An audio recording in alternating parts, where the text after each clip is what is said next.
Hi there, Simona Cochi. We are inside Broken Nature, the first room of the exposition just opened and presented here in Milano.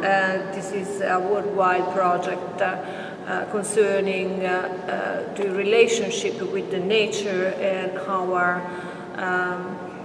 planet.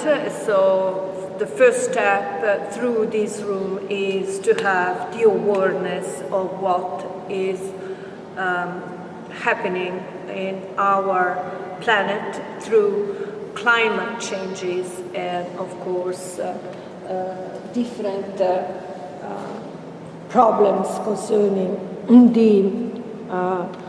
the increasing temperature in the planet. And these two videos are positioned to make the people understand the different areas and where the problems, irrigation impact in Chihuahua, Mexico.